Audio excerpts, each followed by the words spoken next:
everybody. How's it going? How's it going, guys? Hello. Hey, wow. Woo. Well, what do we have here?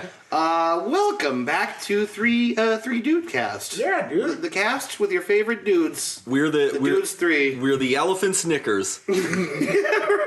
Yeah, we're the real. We're the dog's bollocks. We're the I like that one actually. the dog's bollocks. I don't mind being. That's the dog's actually bollocks. the ye old English way of separating an idea as opposed to a semicolon. It was a colon and then a dash.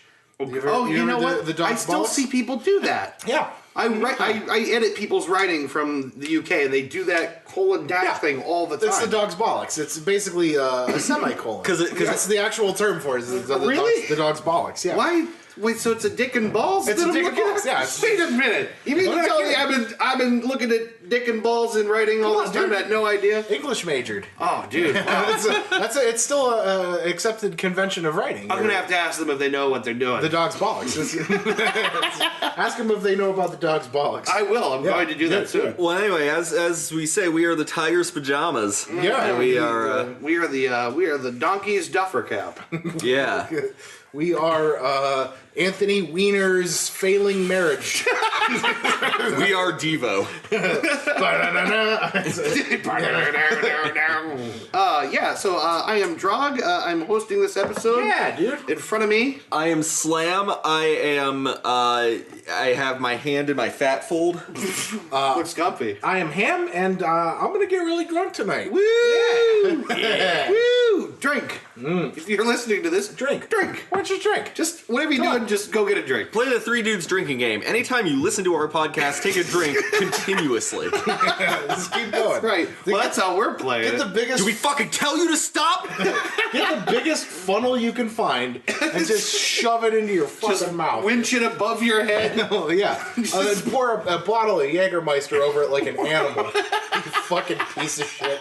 Just, yeah.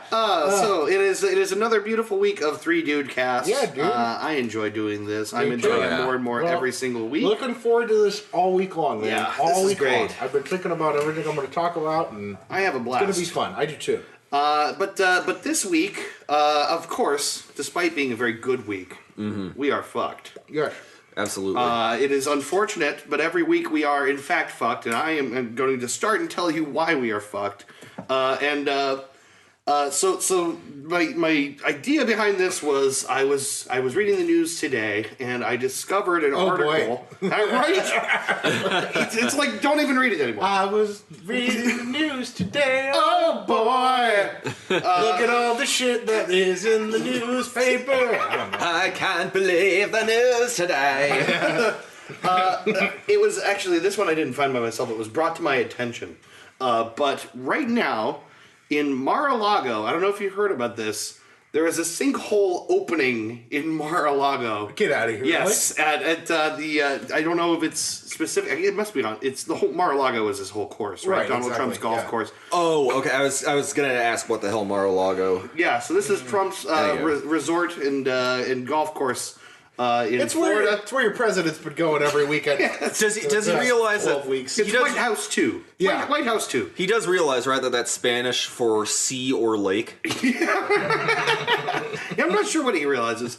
But the thing that I found really funny about... Okay, so this is just the setup for this. There's a sinkhole opening in front of Mar-a-Lago. Meanwhile, just 2 days ago, was it now? Was the origination of this picture that's been going around the internet that I just can't get enough of.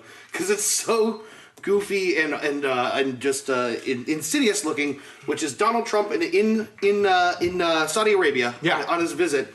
He and Touching the glowing orb. holding a glowing orb in the dark Next to Sauron. And, Yeah. Now, imagine if Obama had did that. And That's okay. So you're a step ahead of me because this is why we're fucked, as far as I see it. Is for context, within his first year of his presidency, Barack Obama was caught eating spicy brown mustard by Republicans, and they called him an out-of-touch elitist. for eating spicy. Instead of eating yellow mustard, I'm just saying. because he's not eating his steaks well done with ketchup. Right. Yes. Okay, I'm just saying. We made all beef hot dogs last night. That was dinner. yeah, And I put spicy brown mustard on my hot dog. So because it's a great fucking Yo, mustard. it's a great mustard. It's the best. I think we can all agree that that is a great mustard. If you controversial opinion, great mustard. If you don't put ballpark mustard on your dogs, what kind of you are un-American. Goddamn savage. What kind of animal doesn't put spicy brown mustard on this? Right, so Me until I was a grown adult. Right, well, me too, but whatever. Got a taste for mustard. but that's the thing. Okay, so that's the kind of shit that was happening like 8 years ago this time. Yeah. Right? Contrast that with Donald Trump holds a spooky glowy orb with a bunch of Saudi Arabians. The next day or 2 days later, a sinkhole opens on its golf course. No one's saying boo. We're still No waiting one. for Rita Repulsa to come out and the Power Rangers to appear once again. I saw a great picture, by the way, of this orb ceremony put next to the scene from Space Jam where they all touch the ball. Welcome to the space jam. Yeah. It's going down. It looks like the same thing. It's just all the monstars hovering around. Babe, the glowing ball. thank you, babe. Get on the corner, jab. Boom. Just work your body. So to put it in brief, we're fucked because I do think that things are different now. Things are a lot different now. Where stuff that we would have had a real laugh at and blown up out of proportion right now. I feel like we're doing better than the people with the spicy brown mustard denunciation. I'm willing to let some shit slide, even though it's really funny and silly looking. But like 8 years ago, eating the wrong mustard could get you labeled un-American.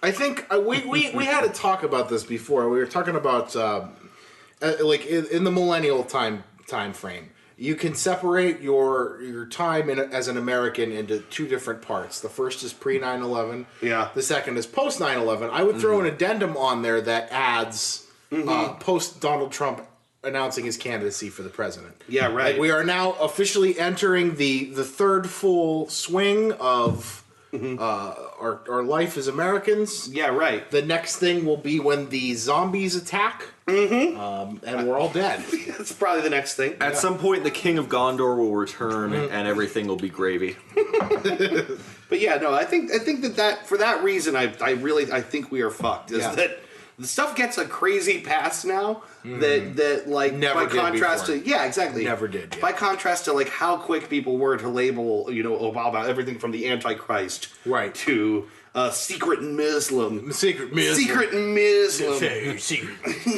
He's one of them A-Rans. Eating one of them Muslim hot dogs with the spicy brown on it.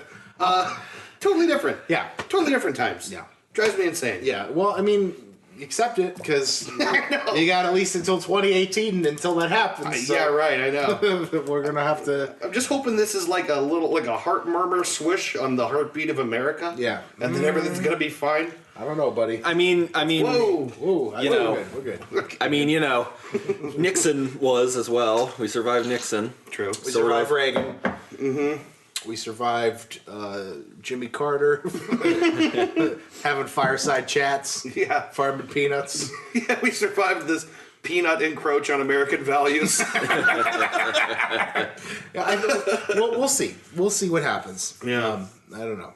So anyway, that's why I think we're fucked. Yeah, Anyone else have something? I do. Okay. And it's something I've already mentioned to you fellas, but it's something I feel bears repeating.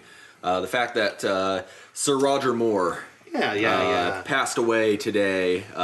Today being Tuesday, May 23rd. May 23rd, 2017.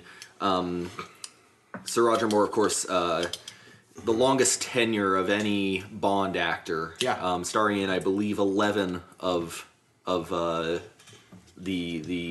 franchise's titles. Yeah. Some of the best ones too. Man Yeah. with the Golden Gun. Yep.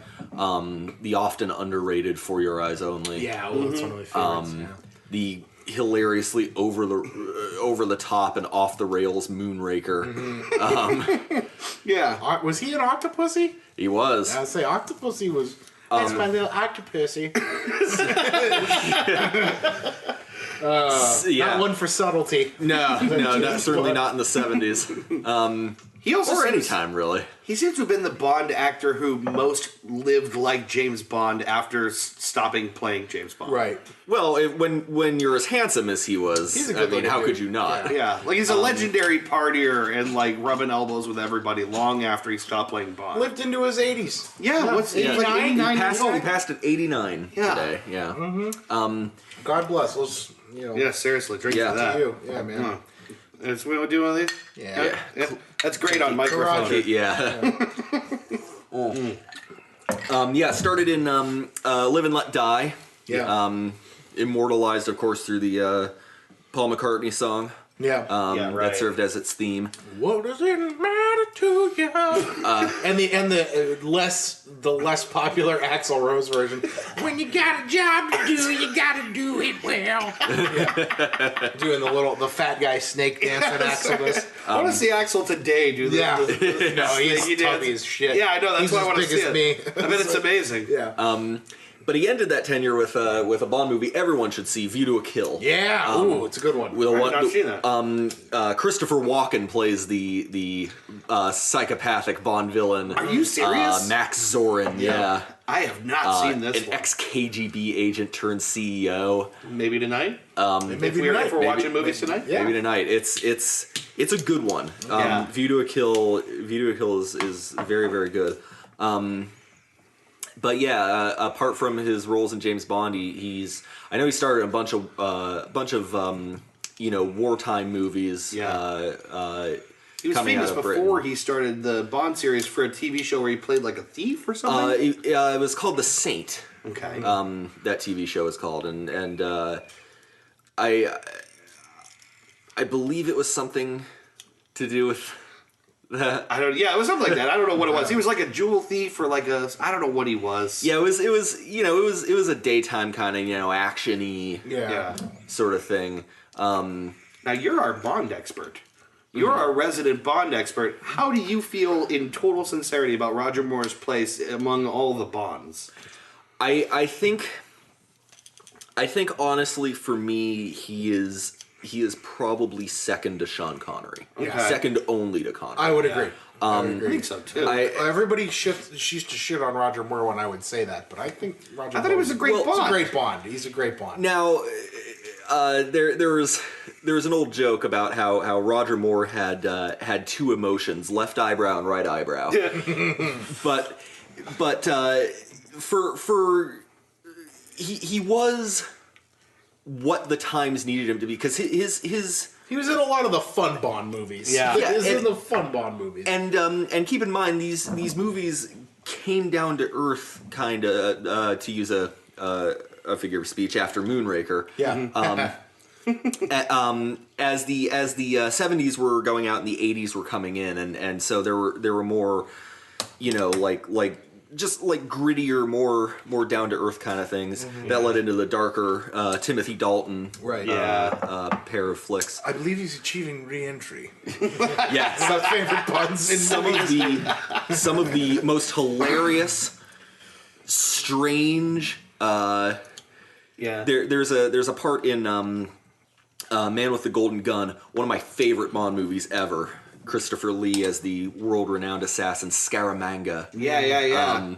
There's a bit where an incredible stunt where there's a warped bridge that Bond takes, and it jumps him in a corkscrew over to the other side. And it's an amazing stunt. But as he's going over, they decide to put in like this silly little slide whistle. Are you serious? And it completely undercuts how amazing the stunt is. Why would you do that? 70s, bro. You might as well pause for like a peanut butter cup commercial. Like, what are you doing? You're taking the drama out of it. Yeah. The Spy Who Loved Me had one of my all-time favorite stunts in any movie ever, which was where he's being chased at the beginning on the skis. Yeah. And they re-project the scenery behind Roger Moore, so he's just like skating in this like Ronald McDonald. It's the 70s, Yeah. But the culmination of that is like, the coolest thing ever. Like really, for the first half of his tenure as Bond, it was really more of a cartoon, and that was, it was the 70s. That's kind of what. It's sort of like the developmental cycle that Batman went through, right? Sure. Exactly, yeah. And so at the end of the sequence, he jumps off the cliff, and it's a stunt guy, of course, but it's like a full half minute of this stunt guy like ditching his skis and his poles, going into free fall, and then pulling open a parachute with the Union Jack on it, and the theme music starts playing. It's like total silence up to that point. Oh, that's so cool. Yeah. Hail Britain. Oh, man. Fucking cool, right? Thank God for James Bond and thank God man. for Roger Moore. Here's the thing, man. Because seriously. life would have been a lot more boring without Roger Moore. Thank you for the memories. Thank you. Sir Roger. Yes. If you guys are listening to this and there's alcohol near you, have a drink. Have a drink for Roger. Three Dudes Drinking game continues. You're going to get fucked up, kids. Yep. Woo! Take a drink every time we say the word the. Yeah. And of course, the.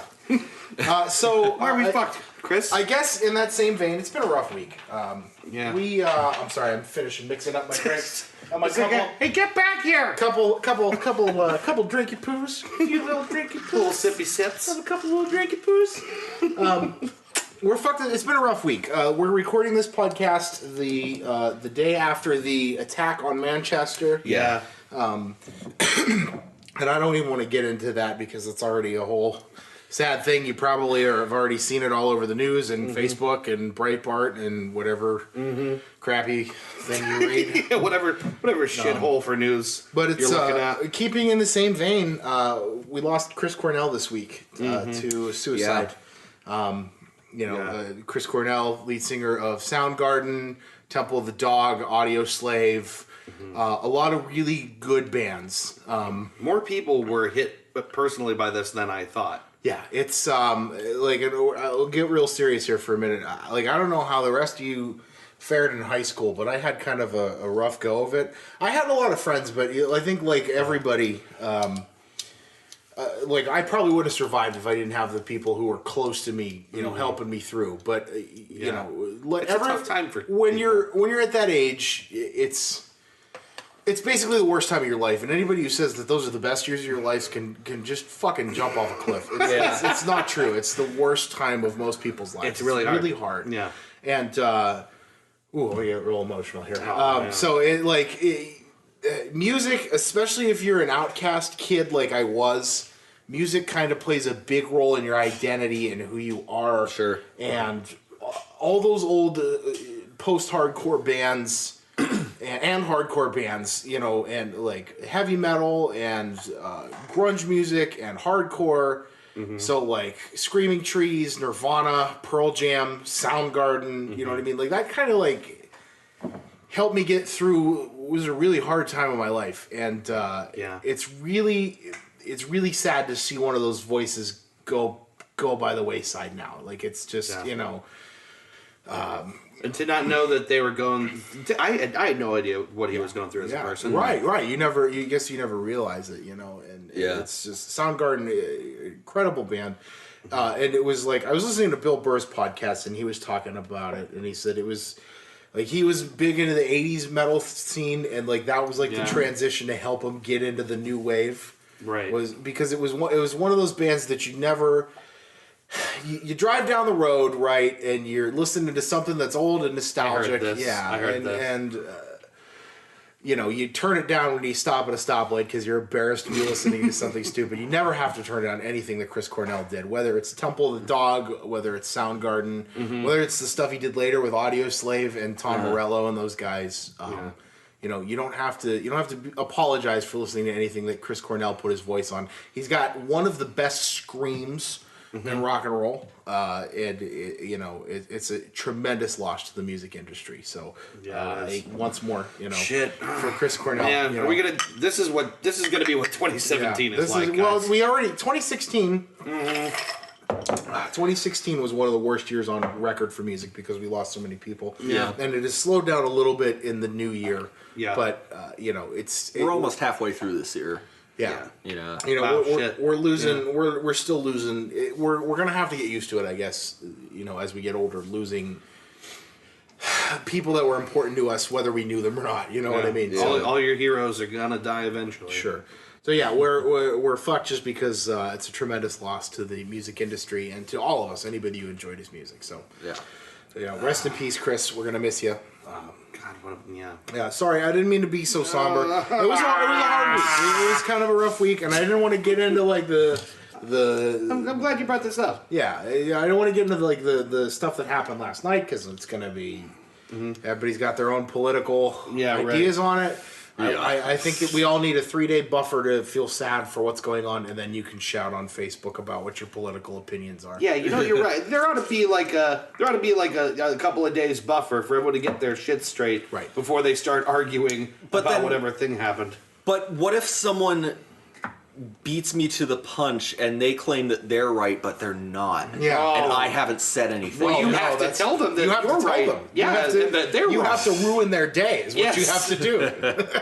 My favorite thing, okay, so you reminded me of this, is like when you see people arguing on Facebook and one person says, well, I don't know about what you just said, and the other person goes, well, let me tell you again, stronger. And then that second person goes, well, I didn't mean to upset you. I was just saying I don't really know about that. And then the first person, the person who posted the original thing goes, oh, yeah, no, it's cool. We're fine. Yeah. No, everything's cool. Yeah, We're fine. That is basically half of all social media interactions in the Trump administration. Yeah, like it's like right up to the boiling point where someone's going to call someone, like a Nazi or a douchebag, and then they just bubble off and go, oh, no, it's fine. We're all fine. You know what? Fuck that. It's cool. We're fine. Part of me is like, we gotta stop it. And the other part of me is like, fuck you. I'm going to speak my mind, and I'm not apologizing to you. Fuck off. If I think you're an asshole, I have the right to call you an asshole. Yeah.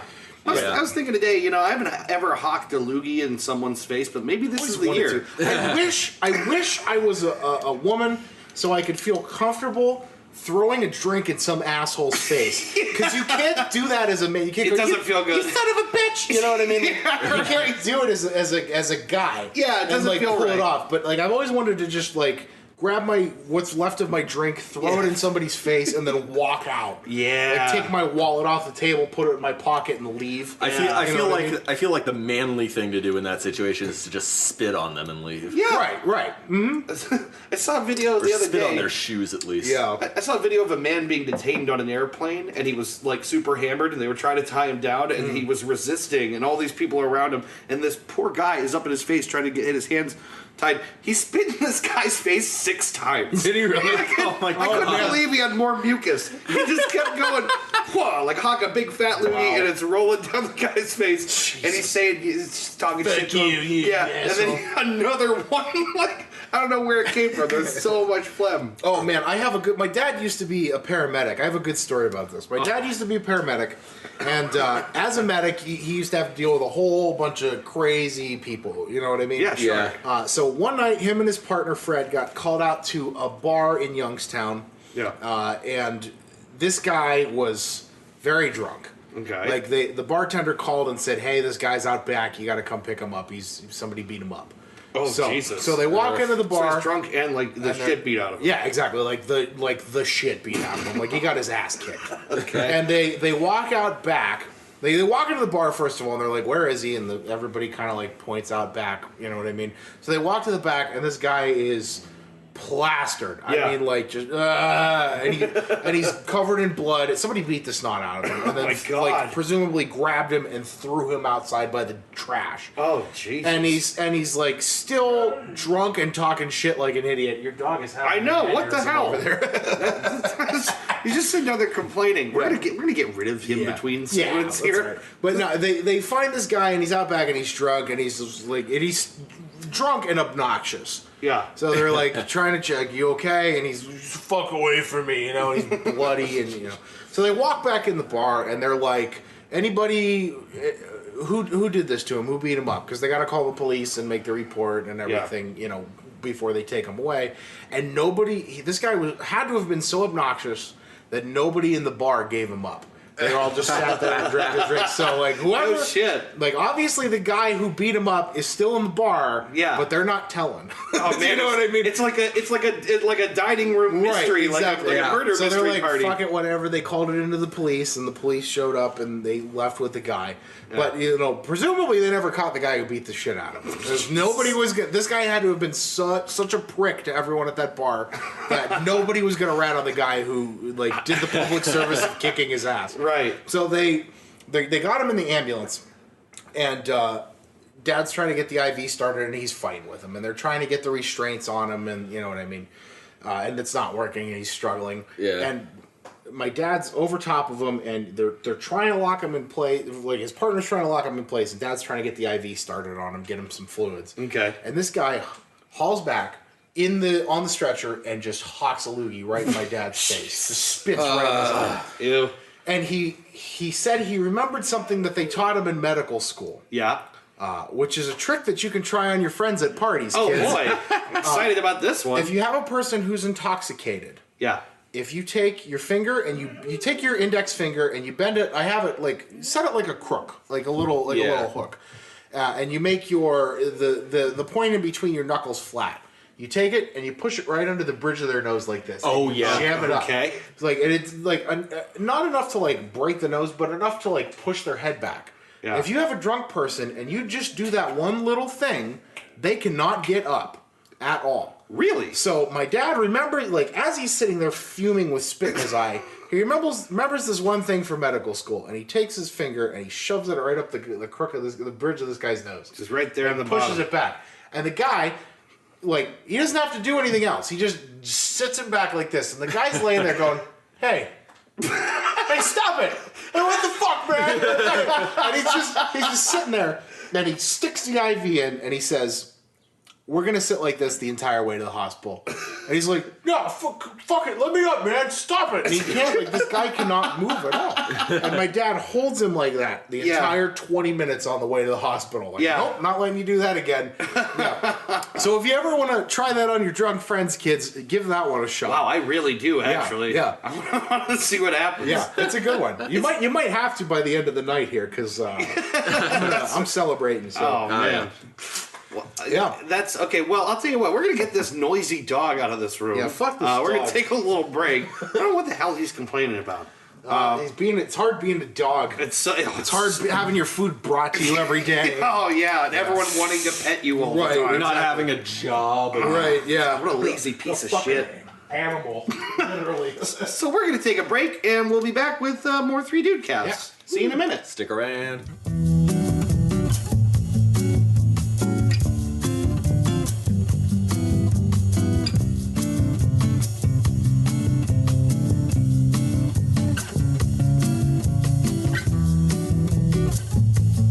Hey, here we go. Hey, everybody. Let's go. Oh, Okie dokie. it's welcome back Oh yeah, to the. No, you gotta finish it. Luigi's the winner. There you go. It's like I couldn't let this stand. It's like I had an itch. This reference will not stand. So, welcome back to the show. It's time for a little thing that we like to call. Here's what I'm smurfing, and here's what I'm dolphin. Sharkin, dolphin. Shrieking Hawkins. Blood curdling, shrieking Jayhawk. No one's gonna know what that is. No, that was okay. We got. I guess we should like. One day we'll actually do it. We'll have to. Yeah, but Yeah. I guess we should explain that. It's, we're playing chess outside my apartment, right? We were, yeah. Yeah. Is it like 2 years ago? Yeah, grilling Over meat. that? We were talking about Something like that, yeah. blues musicians, and Ben. You had that big Bluetooth speaker out, and we had some old blues on. Yeah, that was right. That's right.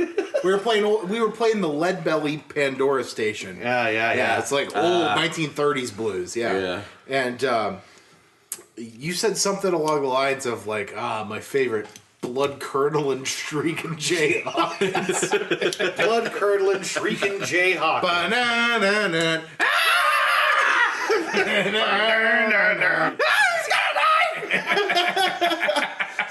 The idea of this is so funny. This fucking guy just screaming into the microphone. Someday we'll put together a little bit of material on Yeah. blood We should curdling, do that, shrieking yeah. Jay Hawkins. A life, a legacy, a larynx. That's pretty good, actually. Oh man. So, Schmirkin, Derpin. I will start because I don't have anything interesting to report. Mainstay Marlboro Edge cigarettes, which I got for 50 cents off a pack this time. Nice. You got those coupons. Yeah, gotta get. Well, Yep. they send these little promotional packs out every now where and they then. give you the. I know. I used to get them too. Yeah. Oh, that's right. You would remember You're that. welcome for the cancer. Here's 50 cents off your next pack. Oh, gee, thanks. Thanks, Marlboro. The benevolent gentleman at Marlboro. Nothing better than cowboy killers. Yeah, God, I picture just a boardroom full of these gray-faced guys with no lights on. Oh yeah. Just filling the room with smoke. Oh yeah. So those guys, thanks a lot. And, Number 14, send the coupons. Right away, sir. That's probably more accurate than we're making it out to be. Sic semper tobaccus. Yeah, or maybe it's not even a boardroom. Maybe it's like that terrifying orgy from Eyes Wide Shut. Yeah. There's like a Marlboro man and a big long beak. Yeah, there you go. Right. Oh my god! This is an 8-year-old just taking it to the next level. On Three Dudes Show. Oh god, that's terrifying. It's like that scene from The Shining. Yeah, where the dude's blowing the dude in the dog costume, except it's just the Marlboro Man and the guy from the cover of Dirty Rotten Filthy Stinking Rich. Man, that ought to be. We ought to Photoshop that as the episode thumbnail for this one. So Marlboro Edge cigarettes, and I think last week I was drinking it was the week before that I was drinking the same thing maybe. But it was Great Lakes Burning River. It's a great beer. As we discussed, named after a river that literally catches fire. Yep. It's so polluted that all our fish have AIDS. Right out to that YouTube video. Yeah. It's a fine beer. I'm happy to be drinking it. Yeah. Good. Well, I am smoking hot. Oh, yeah. I can see that. For starters. I can see they got that top button undone, buddy. Oh, yeah. Yeah. Oh, you got to do another one. Yeah. Well, I buttoned this up to be appropriate for work, but... Oh, man. No, take it down. Let it go. Let it hang out. There you go. Let my freak flag fly a little bit here, yeah.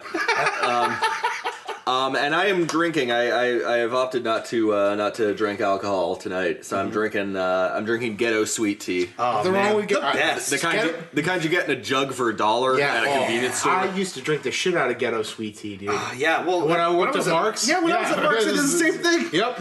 Sweet tea and lemonade. It's not as sweet as I thought it would be, which is good. Yeah. Because it means I can just kind of you can cut some calories out doing that. drink however the hell much I want of it. Yeah, right. Yeah. That's pretty good. I like that stuff, honestly. It's good. Really good. It's good. Anything that comes in an entire jug for $1 is a good decision. Right. Proving that you don't have to get completely wasted to work on this podcast. Yeah. It's okay to take it easy sometimes. Yeah. So I know we're always like talking about drink all the time, and it's a good idea to do it. Take a drink. Take a drink. Take a drink. But sometimes it's okay to take a break. Yeah. Yeah. Oh. Hammy. Oh, me? Oh, Smurfing. it's me. I'm the last one. Dorping. He said that. Take a drink. Yeah. Oh, God. All right. Fine, fuck it, whatever. All right. I am smoking another one of my regular go-tos. Last week I had the... Oh, here we go again, boys. Last week I had... the secret word! I'm gonna see how long I can do this before I'm There's ill. no way you're going to be able to hold out. Yeah. Last week I had the... the Perdomo Lot 23, which was the torpedo. The other one I bought was another one of my favorites, is the Perdomo... Or the... Jesus Christ. The Jose Padron. Dave's actually drinking. Yeah, I'm just seeing how this goes. Yeah. Yeah, it's not going to go well. So It's not gonna go well. I just drank half a bottle in 10 seconds. Yeah, you're going to get fucked up. So I got the... All right, this last one. Yeah, I got the Jose Padron Series 3000, which is another one of my go-tos. I bought this cigar for the first time because I couldn't find the Jose Padron 7000s. Yeah. My friend Ross, shout out to Ross if he's listening. 7,000s are great. 7000s are really good. They're hard to find though. Not everybody carries them. They're a little thicker, a little darker smoke. What was the one that we smoked at the river, river water, whatever the fuck they call that? We were talking about that when we went to go actually buy these. It was the Jose Padron Series 1926. Those are $30 cigars for you folks catching up at home. Those were so good. Those were really good smokes. We went really a little good nuts, smokes. but like holy shit, they were good. Even the guy at the smoke shop said, "These are good smokes, boys." Like when we took them up there. Yeah, they're really good cigars. They're $30. The 64 series they have at Smoker Friendly, those are like $15. I'm gonna go back and get that next time. So maybe that'll be next week when I host. Oh shit, maybe I'll get one too. Actually, those are really good cigars. I haven't had a cigar on the show yet. Really good cigars. You got to get them. Yeah. But I'm smoking the 3s, which I got out of necessity because nobody carries the 7s around here. Yeah. Everybody's got the 3s. They're also really good smokes. So I'm smoking that, and I am drinking. Yeah, let's talk about this. This cocktail. I'm celebrating because I just found out that something good is going to happen to me at my job. Woo! So naturally, God, that top layer is all. It's like it's all booze. yeah. It's all booze. Oh, is it really? I'm gonna throw a little splash in there to kind of. Yeah, because he just poured it in, didn't mix it. And I didn't. Well, you can't mix it because it's an iceberg in there. It's just There we go. There's a little mountain splash of ice. Coke, give it some flavor and some color. I am drinking this week as a celebration because that's what you do when you find out good news. You get hammered. I mean, that's traditionally what I do. I'm drinking a cocktail called the Black Toothed Grin, which I've never had before, and I decided tonight would be a great night to try it. It's called the Black Toothed Grin, and it is the favorite drink of 1990s groove metal band Pantera's guitarist, Dimebag Darrell. Named after a lyric from a Megadeth song called Sweating Bullets. Someday you too will know my pain and smile with Black Toothed Grin. Yeah. So yeah, that's it's called the Black Toothed Grin. It's pretty metal. For those of you at home, actually Matt Gable, if you're listening to this, I want you to try this because I know you're just as much of a crazy drinker that I am. Oh yeah. Hey Gable, how's it going? Hey Gable. Hello. Oh man. So I want you to try this at home. It's a 1 shot of Crown Royal, splash of Coke, shot of Seagram's whiskey, splash of Coke, mix it up, drink it. Yeah. Yeah. That sounds better than 1 and 2, doesn't Yeah. it? Nope. You just whiskey, splash, drink. Is the layering part of it at all, or I don't know. It tastes really good. Nice. So I'm drinking that, and I'm having a good time with it so far. I had a little taste of it. It does taste very good. It's pretty good for mostly alcohol. It's it's smooth. It's Really smooth. very, very smooth. Yeah. This is a little bottle of Seagram's here. Yeah, it's good. It's very nice. Yeah, it's a good whiskey. You guys want any of that? Smorkin, Dorkin. Doofin, Goofus, Gallant. Morgan and Dingle. Goofus and Gallant.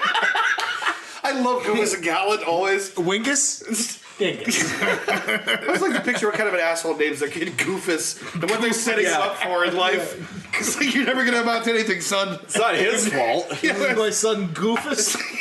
This is my son's Goofus and Gallant. Guess which one's a fuck up. Goofus, and this is my daughter Harlot. Congratulations, ma'am. It's a healthy baby boy. What is this little fellow's name? It's Goofus. Yeah, we call him Goofus because he looks like a fuck up. Ma'am, I'm not naming your son Goofus. Write it down. I'm the mama. I tell you what to write down. It's Goofus. Fine. Their neighbors, the Timber Toes, are like embarrassed and like take him in. Timber Toes. Of course. Goofus. Remember the Timber Toes? Like all the wooden marionette puppet looking freaks. Oh, anyway. Smorpin. Dorpin. Yep. All right, so let's move on to the main segment of the show. I wanted to talk this week because, as you guys know, I took a really nice trip out of town this weekend. Yes, sir. So I think I talked about it a little bit on the last podcast. Maybe I didn't. I can't remember. But my dad and I talked about, we haven't gone camping together probably since I was like 13 years old. Yeah. And I'm like 30 now, so we're like way overdue for like a camping trip. And it's something I was really excited about doing, and we had a great time. We went from here, we went up to the Allegheny National Forest. We camped out in 48-degree cold and froze, and actually I woke up in the morning one day and found him in the car because it was just too cold. But generally speaking, we had a great time and hiked and saw all kinds of stuff. And I got to thinking that... one of the things that we all need to do sometimes, every now and then, it doesn't have to be expensive, it doesn't have to be big. We all have to take a trip every now and then and just get away from things. Sure. Yeah. It was half the reason I wanted to do it, because I was starting to reach a point where I just wanted to run away from home. Sure. Like a teenager. Do that all the time. Yeah. So I got to thinking, what are, for you guys, what are some of the best or worst trips or vacations that you've ever taken? Yeah. And this can be real broad. It can even be things that you want to do someday but haven't done yet. It could be vacations that were supposed to go right but went horribly wrong, because I have one of those. I have a couple of them, yeah. But just most generally about leisure and travel. And just take this episode kind of broad. Sure. As far as what are the times in your life that you either had a great time or a terrible time or haven't done yet but really want to do? Yeah. Toronto. Toronto. Yeah, let's talk about that one. Yeah, that's a what good we've been start. thinking about for This a is the while. hypothetical future vacation. And we're going to do it because, For context, Toronto is the home of the Hockey Hall of Fame. Yeah. It is Toronto. The city of Toronto is about a 5-hour drive from here in Youngstown. Yeah, it's not at all far. You just go up through along Lake Erie towards Buffalo, hook around west at so you come into the Horn of Ontario, and then up along the north side of Lake Ontario, and you'll get to pass through Hamilton and then into Toronto. Yeah. It's only about 5.5 hours away. It's a short-ish trip. This came to you in a dream, did it not, Ben?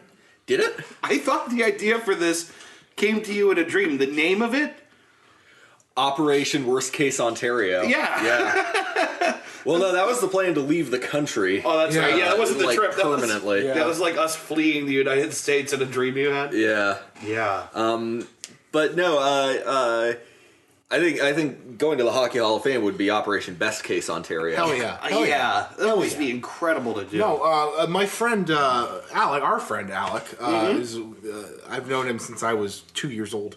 Him and his lovely girlfriend Missy went out and did the Hockey Hall of Fame last year, and took a picture next to the Stanley Cup, and I want to go and see Wayne Gretzky's skates, his first pair of skates when he was 3 years old. Yeah. There's all sorts of cool stuff there. I guess like one of the precursors for being my friend is being a hockey fan, because all my best friends are hockey fans. So, yeah, right. And we're a dying, well, I guess not a dying breed, but we're it's a rare group. It's a rare group here in the U.S. Well, I would say more specifically around here in Northeast Ohio, which is very much football country. Sure. Yeah, right. But shitty football. They're Browns fans. There's no... Well, I mean, OSU, you gotta...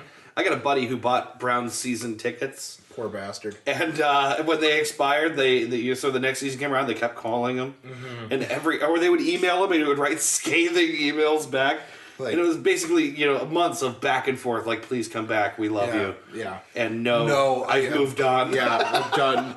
I've decided to watch women's water polo. For season tickets, will you accept a Canadian quarter, 2 nickels, and a piece of string? And they probably will, because they're dying for... Yeah, it's bad. Yeah, no, but Hockey Hall of Fame, man, I want to make that happen. I want to go there. I want to see Wayne Gretzky's first pair of skates. Yeah. I want to see... how often is the Stanley Cup there? Steve Yzerman's mustache.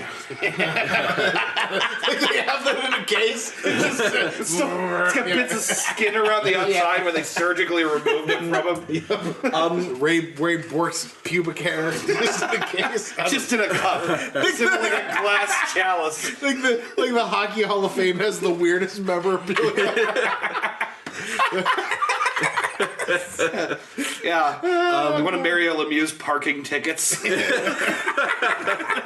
This parking ticket once belonged to Mario Lemieux. Yeah. Don Cherry's tie made out of meat that they wouldn't let him wear on camera. Just a brisket tie. Well, sir, there you go, boy. You can take a look at this here. He's opens up and boom, right in the premium beef right here on my chest. Something for barbecue season here, boys. Penetrate a little bit of garlic, cause there you go. Put it on a grill. That's a. This is human meat, by the way. You can't. No discount on this. Taken right from the flank boy. Everybody who's listening to this, just go on YouTube and look up anything from Don Cherry. This is like the John Madden of hockey. Particularly Coach's Corner Transcribed, which is a fantastic channel. Just everything. It's John Madden, but if John Madden was Canadian and also even more insane. It's a good. But to answer your question, the Stanley Cup isn't there all the time, but they do have an exact replica Stanley Cup. That's good enough. Made of the same material, same names engraved on it. That's good enough. Just enough. Yep. I don't even care that it's a duplicate. It's like being with the cup. Well, I know Alec, my friend Alec, went there and he has a big Sharks flag that says "This is Sharks country." He's a big San Jose Sharks fan. He's also a Bruins fan. One of the only Bruins fans in the state of Ohio, along with myself. Yeah. However, I would say when we went to see Pittsburgh versus the Bruins at Pittsburgh, there were quite a few Bruins fans.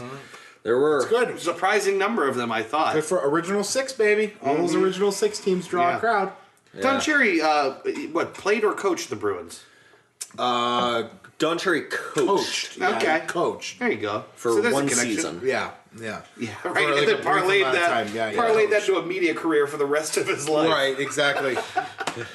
No, but it's cool. It would be a really cool thing. Though, even like, I'm not even a huge pro football fan, but I mean, I've been to the Pro Football Hall of Fame with my dad. Yeah. And it's a cool trip. Like, It's not far away from here. It's not. It's in Canton, right? Yeah. If you go in there, there's, I don't know how it's been because it's been literally half my life since I've been there. But when you walk into the actual Hall of Fame room, they used to have busts of all the inductees' heads on a wall lit up, like that Game of Thrones shit. Yeah, like when Jack and Hagar's little head palace. Right, exactly. That's exactly what it's like. But it's wall to wall, and you can go up to a big. I think Head Palace is one of Peter Baelish's establishments. Actually. Yeah, I'm sorry. What was I thinking? A little Game of Thrones joke for you guys. Oh, but no, there's like there used to be like a big interactive like touchscreen there where you could go and find any inductee and look at highlights and like a little rundown of the career. that's cool. It's really cool. It's a cool thing to go see.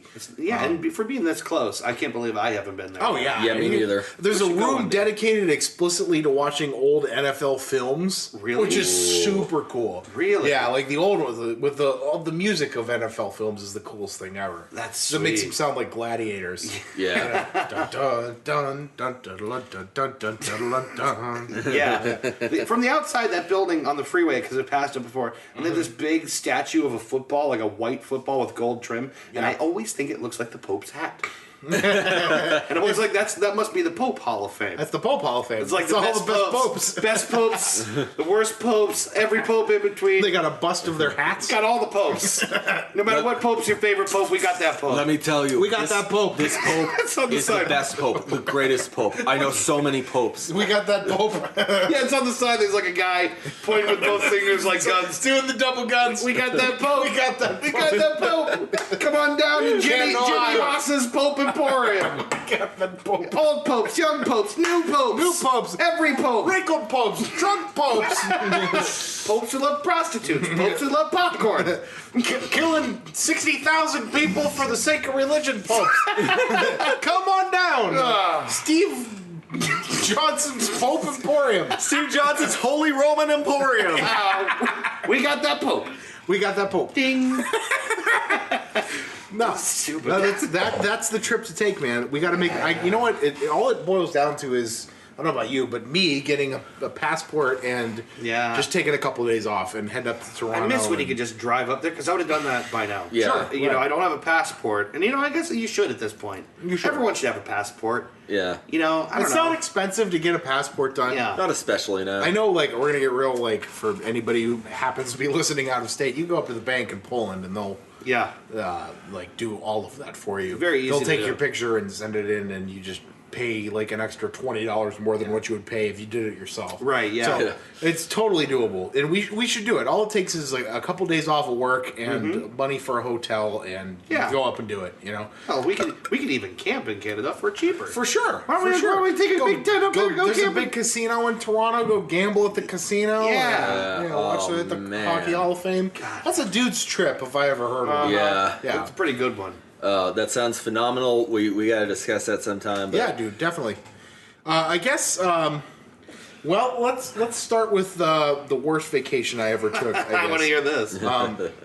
So I'm not going to say her name on the podcast because she's a real person. Yeah. Right. I had an ex-girlfriend, Dave. You know who she is.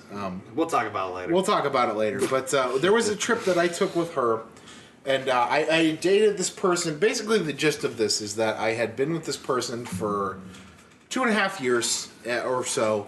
So right about the point where you're almost done. Yeah, I was done. I was super done by this point. Well, for context, I've been with Trisha, my girlfriend, for 5 years. Yeah. And it's has it been that long? been that long. That's what this It was trip 5. It years. was 5 years a couple weeks ago. Yeah, the zoo trip was for 5 years, right? 5 years. Yeah, it was a combination. We got together 2 days before her birthday. Yeah. On the 12th. So it's been I remember 5 all years. Yeah, it's great, man. Yeah. It's great. 5 years. I remember when you were chasing that girl. And I'm pretty sure this is the one. And I know she's not listening to this podcast. No, of course not. So I'm probably going to... You can speak with full honesty anyway. I'm probably going to buy her the ring this year. Oh, so, Jesus. Now she can't listen to the podcast. Yeah, she can't. She won't. Wow, are you sure you don't want to edit that out, or are you that confident she's never going to listen to this? She won't listen to it until well after all that happens. Shit. I'm probably going to buy her the ring this year, provided her dad gives me the okay. All right, no one say anything to tweet. Nobody say anything to anybody. Don't say it. Everybody keep your fucking mouth shut about this. But no, I've been with her for 5 years, and I'm pretty sure at this point I'm ready. Yeah, dude. The person I was with when I took this terrible trip, I had been with for, it was 2.5 years by the time it was over. Yeah. But it had been over for, of those 2.5 years, 1.5 years it had been over. Yeah. And we took a trip out to this girlfriend of mine and I took this trip out to Florida to see a friend of hers from childhood. Yeah. And it's kind of a big trip. It was a trip that I didn't want to go to because I had known for a while that the whole thing was over and it was just a big investment and I wasn't excited about it. And I made it sound like I just didn't like the state of Florida, which I don't. Actually, it's hot, it's sticky, it's not fun. Yeah. I'm not a big fan of the state of Florida. Creepy little lizards all over the place. No one can drive. Right. Yeah, I'm not a big Florida fan in general. But I that's how I pose it. I'm like, I don't want to go do that. And she's like, no, I've never been on a plane. I'm like, all right, whatever. Yeah. So we did that. We landed at Miami International and we met one of her old friends who used to live here and then moved out there with her family years and years ago. And it just couldn't have been the more awkward of a trip. It was just this uncomfortable time the entire time we were out there. Gosh. First of all, her friend was completely different than she was. Okay. Just a complete opposite of this girl I was dating. Okay. Big party girl. Mm-hmm. Not big party girl, but had a little more fun with her life and right. You know what I mean? Sure. Just lived her life a little differently and I can say this comfortably now. She would have been the person I would have wanted to hang out with more if my girlfriend wasn't there. We went, that sucks. My girlfriend at the time was really kind of awkward. Not a bad person, but really, kind of awkward and different. And they just couldn't have been more different people. And I felt like they kind of were keeping the friendship together for the sake of keeping the friendship together. Sure. Because, childhood friends, that's kind of what you do. Unlike, Alec and I...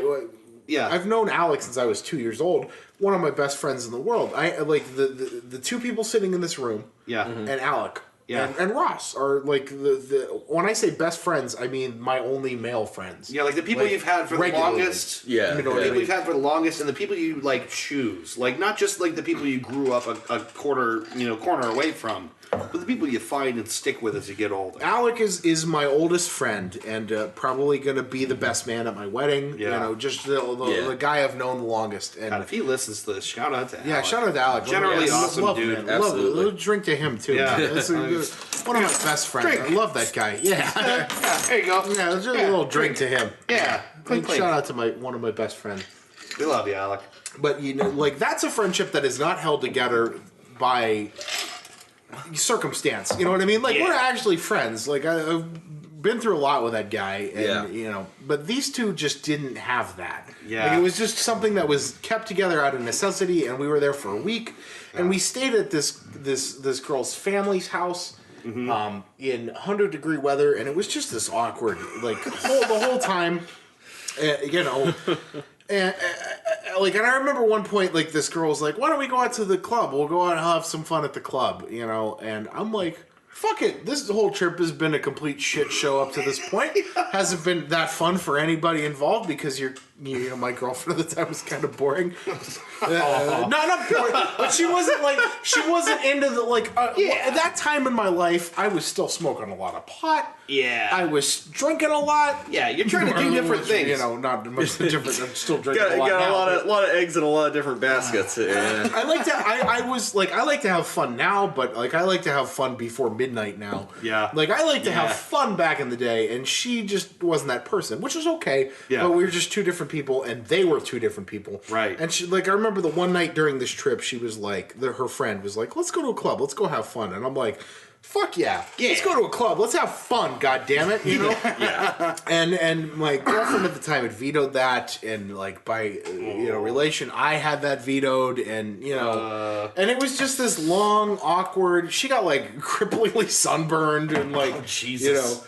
But it was not a fun time, and it just kind of one of those trips where it solidified my viewpoint that I was not into this at all. Yeah, you know right. what I mean? And it was like the moment where I knew for 100% certain that this relationship was not going to end, really by nobody's fault, but just by sheer the fact that it wasn't working. You know what I mean? Sometimes you need to take an 1,100-mile flight to figure out you should have broken up a year and a half ago. That was what it was. You know, that's one of the things.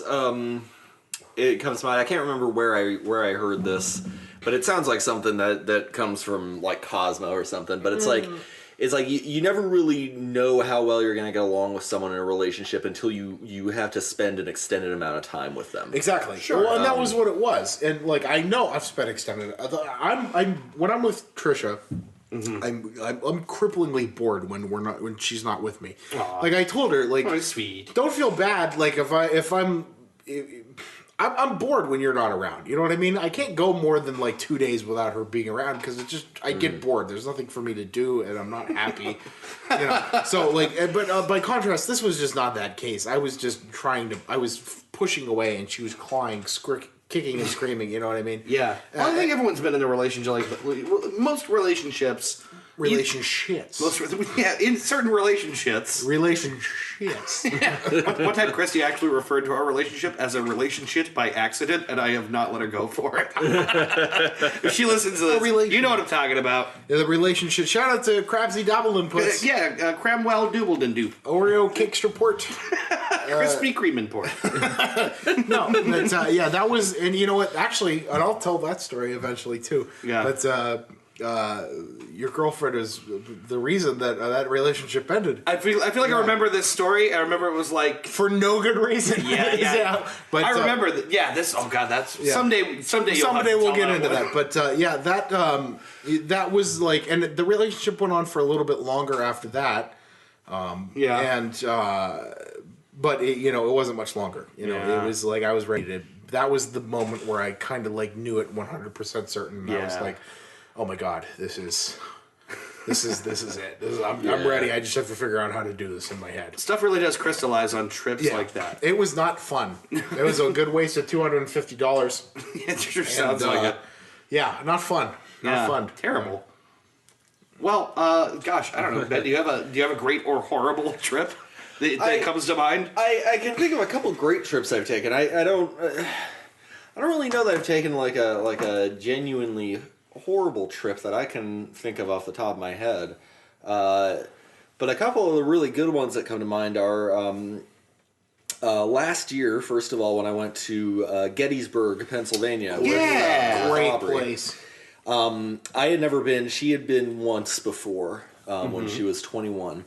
And we just, I had just gotten a bunch of back pay from work, and we had decided to spend it on a trip to Gettysburg. Yeah, sweet. That's a really cool trip, too. About a 6-hour drive from here or so, southern side of the state, like near Harrisburg, and it was pretty overwhelming. Like it's one of those. It's something that's going to stick with me forever. Because you get there and it just like you can see in the structure and everything. It looks like an old Civil War town. The time we went, it was like early September. It wasn't very crowded at all. Well, that's nice too. Very, very light tourist traffic. It's the time I went. It wasn't either. I don't think it's because it's such a sprawling landscape. It's not usually. Even if there's a lot of people there, they're probably kind of spread out a bit. Yeah. But like you go through the town and all of these original structures are like still standing, still up, and some of them still have like ammunition embedded in the sides of them. Yeah, right. You can go see where the first shot was fired at Gettysburg. Yeah. The house is still there with the bullet in the brick. No shit. When we drove into I went for a school trip. The first time I was there, and when we drove the school bus in, we drove past the house where the first shot was fired, and they used to have little arrows pointing to the bullet hole, and you can see it from the bus where the first shot was fired. I wonder how accurate that is. Well, they're like almost 100% sure that was the first shot. Wow. So, plus they have, and you can explain to me again what the hell this is: a phosphate soda. Or a phosphate. Oh, yeah. What in the fuck is that? Phosphates are a Pennsylvania thing, I think. Yeah. It's like a soda. It's like a malt shop kind of soda. Yeah. But it's less sugary and a little more sour. Okay. So it's almost more like a soda tonic than a. Okay. But it's delicious. Because we don't have those like anywhere around here, and I've it's never all seen pop. It's all regular. Right. Yeah. But yeah, it was good. We went to a place called the Farnsworth House. Okay. For dinner the one night, and I remember just having like one of the best dinners of my life, probably, with Aubrey, and thinking like, I like want to marry this woman. Oh, that's great. That's amazing. Crab cakes and salmon. The episode of Marion on Three Dudes Show. Yeah, right. This is a whole bunch of gushy, mushy shit. I don't know if Aubrey's listening to this, but Aubrey's great. Aubrey is great. I hope she does listen to this so she can hear us say how great she is. She's fucking cool, man. We like Aubrey a lot. But yeah, they what was the house? The Jenny what the fuck was her name? The Jenny Hyacinth. Jenny Jubilee. The Jenny Drop Your Britches. Jenny Jam Britches. The Jenny Suck My Balls. House of Holy Jenny Shit. Wade. Jenny Wade. Okay. Not what we were thinking then. No, that's way off. Not Jenny Jam Suck My Britches. Balls. You sure? Okay, so who is she? What is this? The only civilian to be killed in the Battle of Gettysburg. Yes, I remember this. There's only one? It's only one. Only one. That's awful surprising. She and her family, like so many other families, Jenny Wade, the whole, like so many other families in Gettysburg during this 3-day battle. Yeah, that's a long time. For your average Civil War battle rarely lasted longer than a day. Okay. This one lasted for pretty much 3 straight. Mm-hmm. And so, her and her family, like so many others, were holed up in their houses, and she would regularly try to get water and medicine to Union wounded. Mm-hmm. And made whatever food she could for them, which wasn't a lot. Y'all want some biscuits? I see y'all's fighting. You want some biscuits? Y'all want some biscuits? I see we just cut off your leg. You want some biscuits to rub on that leg? Put a hot biscuit on that knee stool. Oh, that's good. That's a good biscuit. Oh, that's good. That looks good on your knee stool. Yeah, that's good. We can make you a prosthetic out of biscuits. I want a biscuit leg? I'll make you biscuit leg. Good old biscuit leg. That's what we gonna call you. Yeah. No charge now. I know y'all probably don't got the dough.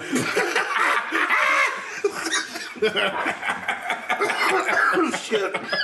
But so as it happens, she was making biscuits when she was a bullet entered through her door and shot her in the back. Well, was she really making biscuits, or you just say it? No, she was actually like on her knees kneading dough for biscuits. Are you serious? And On her knees a bullet kneading came dough. through the door and right into her back. Right. Oh, wow. And I remember that. Killed her instantly. Wow. Only civilian to die in that 3-day battle. Yeah. We took a tour of the battlefield, whole big bus tour. They've got monuments to every state that sent soldiers to fight in the war. Were we there? We must have been there, right? Oh yeah. We were there.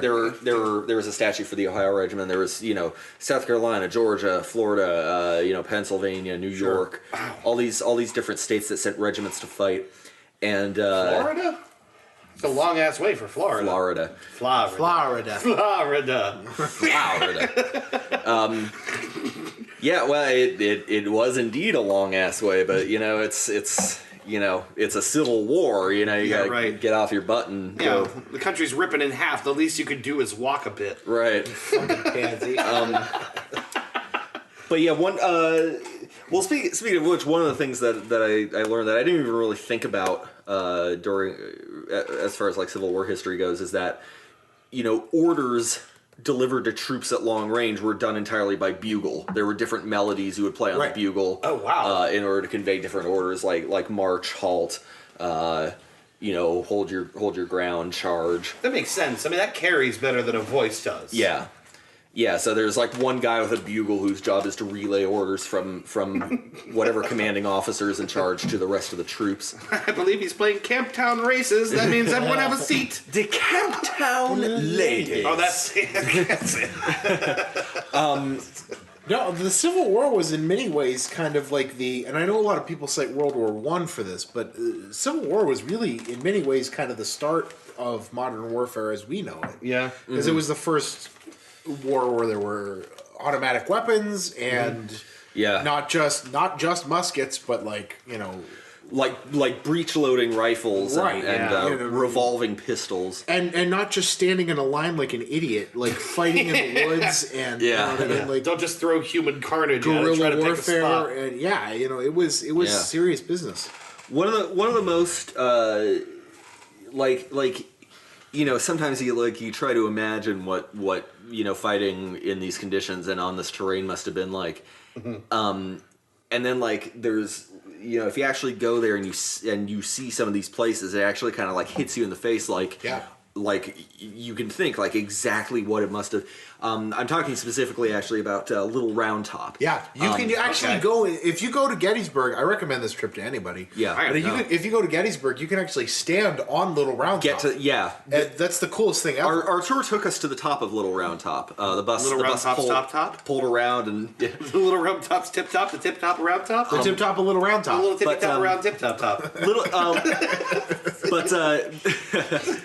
But Little Round Top, for the sake of context, was the southern end of the Union line. Oh, okay. That stretched from north to south. The northern part being Gettysburg, running all the way down Cemetery Ridge and ending at Little Round Top. Right. And what had happened there was the Confederates tried to flank them, but got spotted by Union scouts who managed to rally a force on top of Little Round Top, this big ass hill, just in time to repel Confederate advancements. And the Confederates tried 3 waves of attack to try and get up this hill and couldn't. They were repulsed by Union troops every time. And when you actually go to Little Round Top and see it, you can see exactly why. It's over, General Lee. I have the high ground. This fucking hill is like a straight 45-degree angle upwards. Oh, man. At the bottom of it are a shitload of rocks and uneven terrain. It's very rocky. That makes it hard to get through, to get to the base of the hill. I remember thinking that standing at the top of that hill for the first time. It's very rocky. It's very rough terrain. So imagine trying to climb that fucking thing and a bunch of Union troops are firing at you. It's fucking impossible. Plus, you can't fucking do that. Plus, then before long, you're trying to climb the bodies of the people you were fighting next to, as well as rocks and shit. Yeah. Up 45 degrees. That sounds miserable, man. There's no way in hell. That's a great trip. We took that. My favorite history teacher, actually one of my favorite teachers ever that I had was my 8th grade history teacher, Mr. Johnson at Frankel. I was just talking about him recently. He was a great teacher. He was a cool dude. I still think it's weird that he got away with teaching us completely off script. Because he was the only teacher I ever had who was like, the Civil War wasn't about slavery, kids. Yeah, we were all like, all right, give it to us. Yeah, tell us. Give it to us. Give us the real truth, Alex Jones. Yeah. That's the truth. And I'm sorry, say what you want, man. White people are the real slaves. Right. He wasn't like that. He wasn't like that. He wasn't like racist. But you can tell he understood the Confederate side.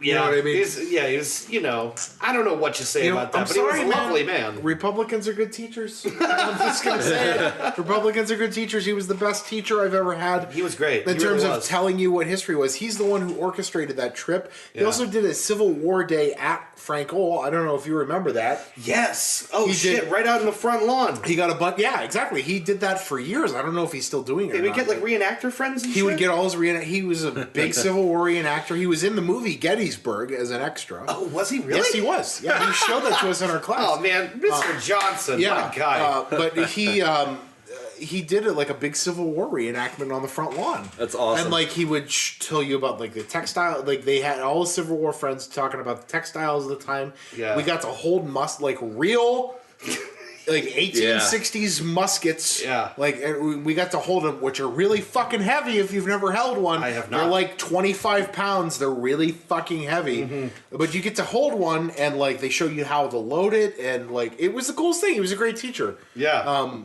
That was a really cool class. He's the one who orchestrated our Gettysburg trip and like he planned the whole thing and set it up with the people who run the tours at Gettysburg and managed to squeeze more information into 8 hours of a day at Gettysburg than I think anybody else could have. It was really great. Yeah. We got to go through the cemetery at Gettysburg where the soldiers were buried. Oh, yeah. I mean, it's so cool. Yeah. It's really cool.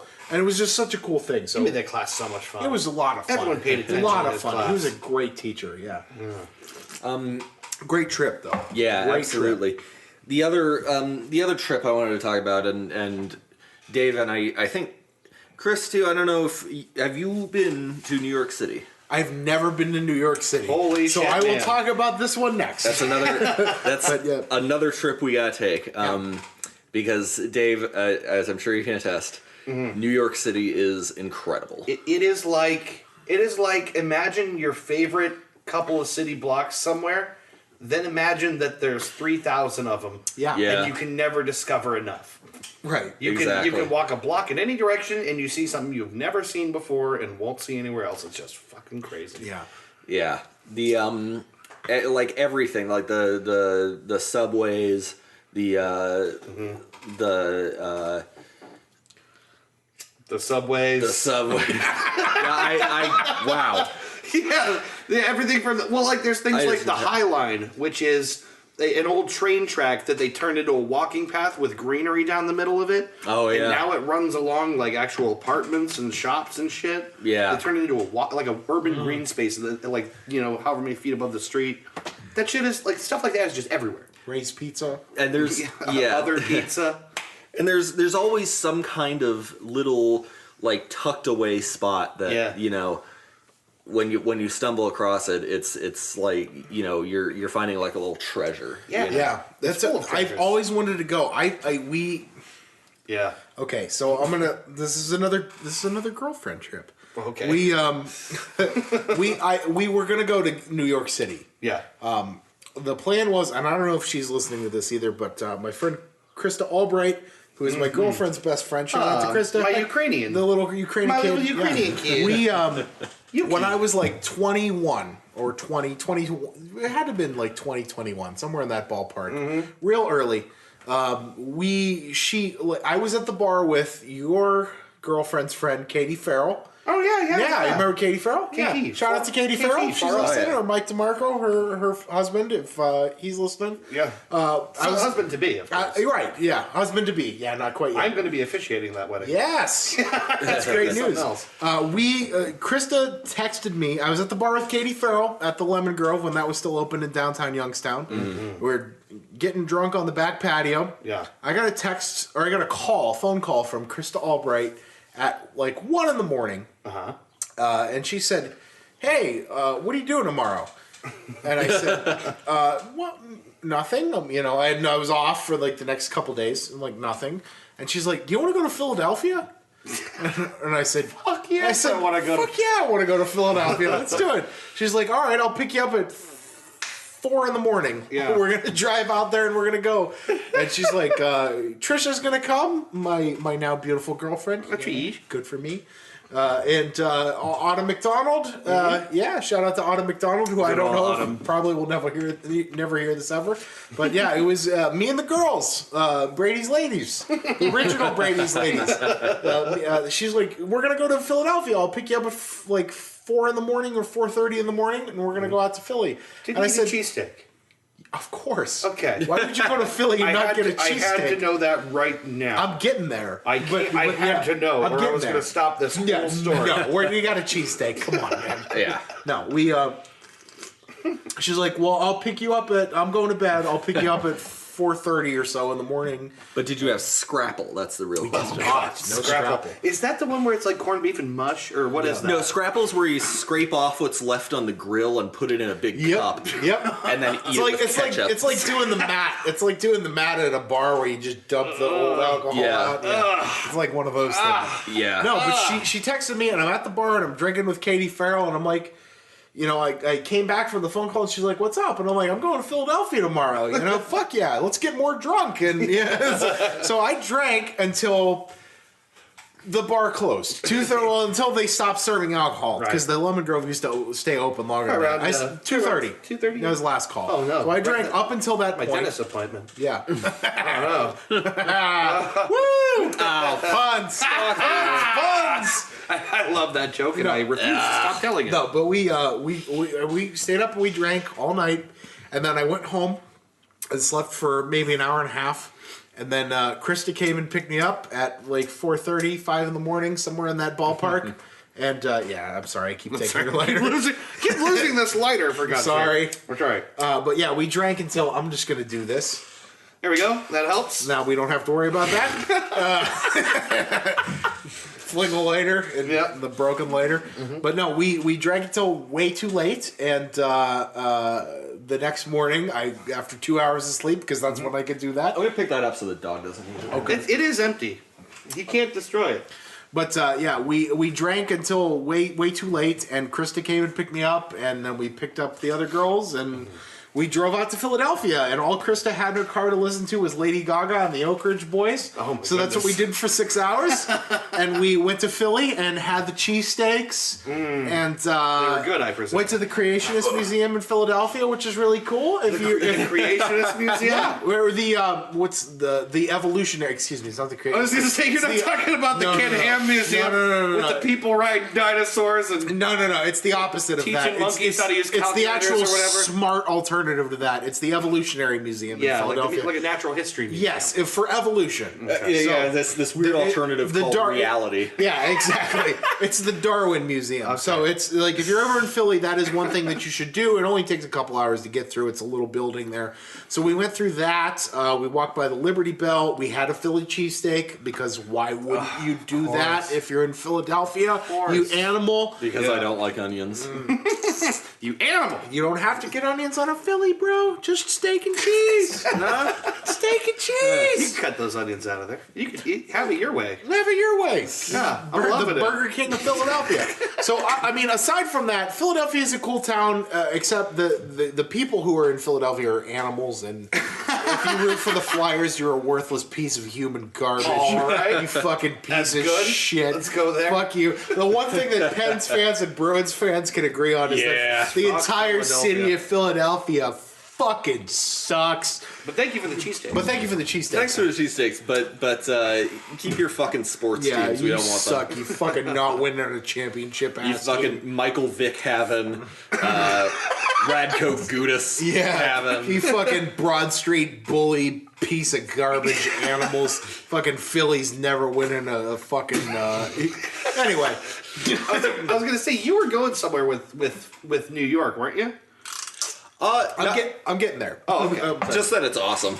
New York is awesome, but I'm getting there. We got most of the way through our day in Philadelphia. We thought to ourselves, we've already been through a couple states today. Why not try and hit as many states as possible?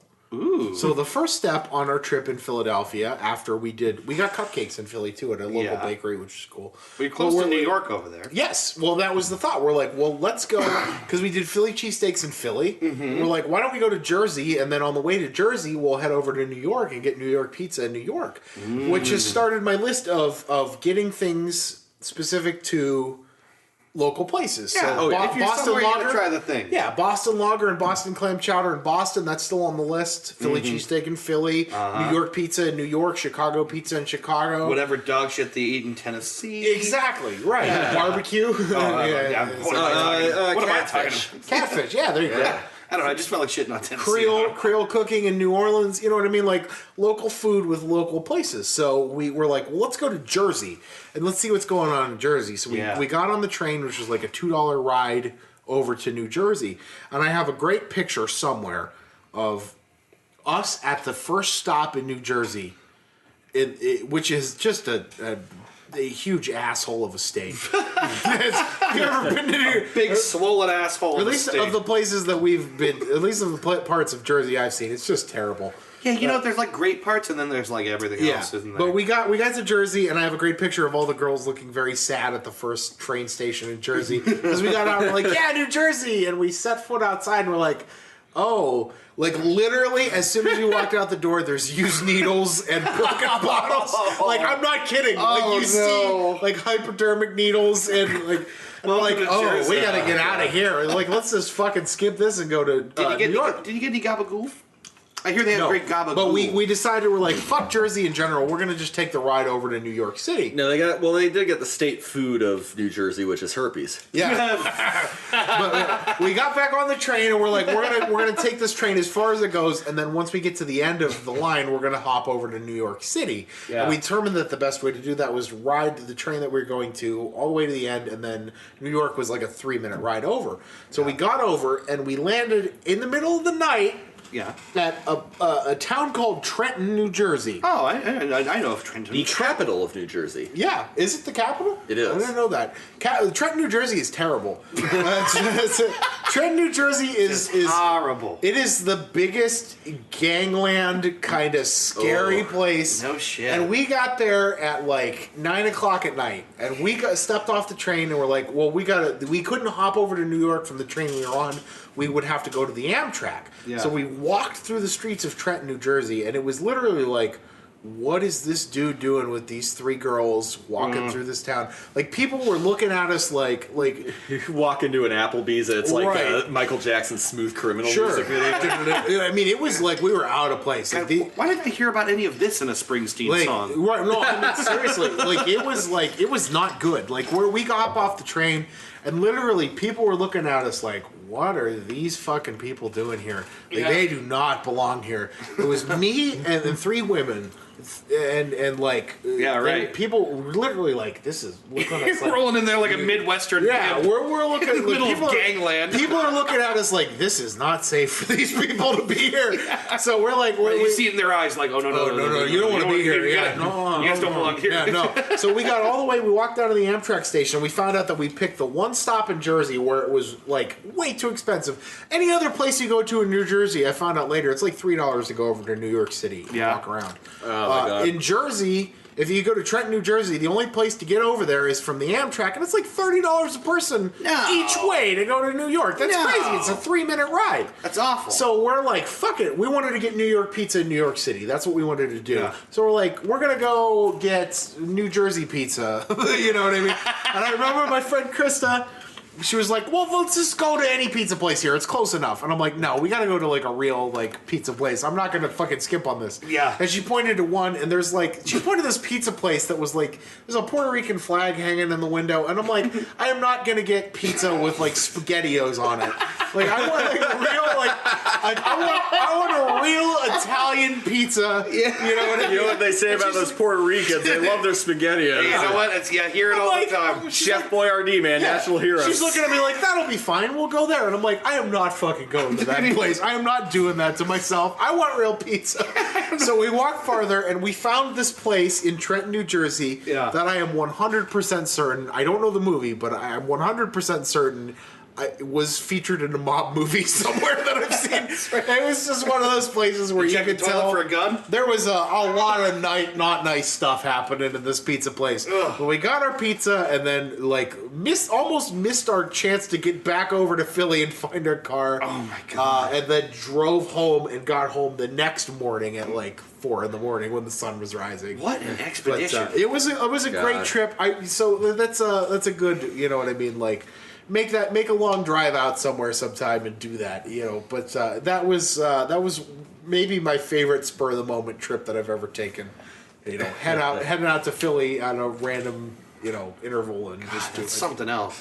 I'm thinking of like bizarre vacations. You got to do it, man. Every once in a while, you got to like take just get and go. Take a cheap, shitty flight somewhere and go do something somewhere. Yeah. It's really fun. Honestly, if I had more money and only had weekends to travel, that's what I do. Why not? I'd fly into a strange town. I'd stay in a motel for a little bit, go around, come back. Right.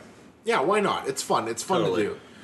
Do you have another one, Dave? Well, I sort of do, but I think we're actually kind of running out of time here. Well, get one more quick one in, and then we'll. Well, okay. I'll just tell the short version of just one of the ones that I can remember, just to get one in here. Is that the last time my family, before my parents got divorced, the last time I went camping with my dad that I can remember. Yeah. Mm-hmm. And this came up when we were camping.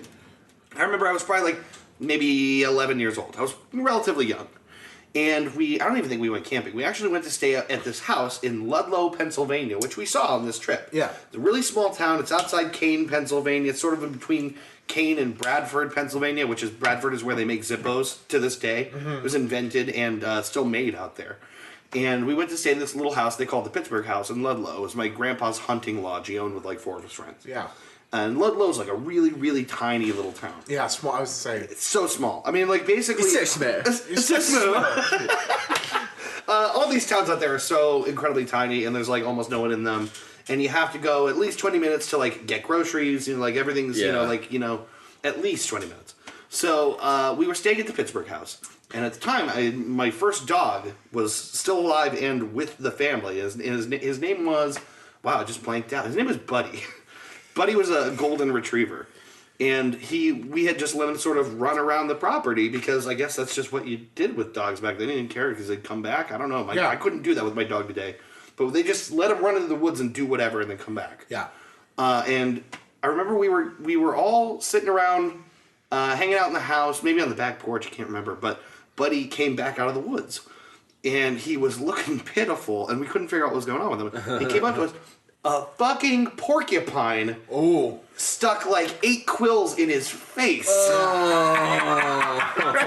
Like the family dog comes back from romping around and having a good time, and he's just got a face full of thorns. And we promptly freaked the fuck out. We were all upset. The dog was in pain. He was just whimpering. They looked like pinkish and like these raised bumps with, and we had no choice. We just had to cancel the trip. Yeah. Wow. So this is like a couple of days into what was supposed to be like a week-long trip to Pennsylvania. And I remember we all had to pile in the car and go back home and get the quills removed from the family dog's face. It was like a formative memory for me. Aww. It's the family dog. One of those things that structures who you are. Yeah, right. Exactly. Yeah, it's like the reason we would never go to Disneyland or something like that. Right. It's like we just know that's our luck. But I was talking about my dad about this with my dad on our trip recently here. And I remember him telling me, when I mentioned it, he said, that ruined our vacation. Yeah. Yes, it did. Willikers. Yeah, it's like you don't say. Family dog getting a face full of quills ruined the vacation. So that's the one I was going to talk about. I got a couple more other ideas, but I'll save them for another time. Maybe this is another one that we need to table. I think it's worth talking about on the show that everybody I work with who listens to the podcast has said that last week's episode with your history topic was the best one that we've done so far. Really? And people tended to really like it. So I think we had a great discussion. This might be another tableable discussion. Maybe. Totally. Maybe something that we should come back to because I have several more that we can talk about. The comments that I read on the history episode were I think they were mostly Bo's who was just saying, Ham seems to know an awful lot about gay American history. Yeah, gay American history. Maybe I do. Maybe I do. Maybe I'm still into it. I'm still thinking that you're a time traveling fop. Yeah, we haven't figured this out yet. The time traveling fop. the Chris Brady story.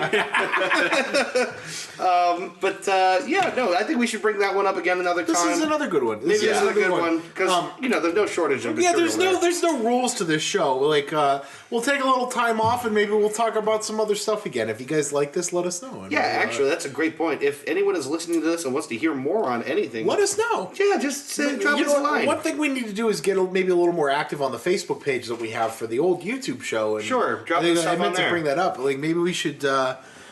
let people know they can talk to us and, like us on Facebook. And because if you write stuff, we read it. Yeah, we do. We read every comment, and we're super stoked that you're listening. Yeah. And it's actually really, really nice. This is really just, like we said on the first episode, a really dumbass excuse for us to chronicle our friendship. So if you guys really like the show, let us know what you like. And, maybe if we get enough people listening to it, we'll let you guys pick a topic one time.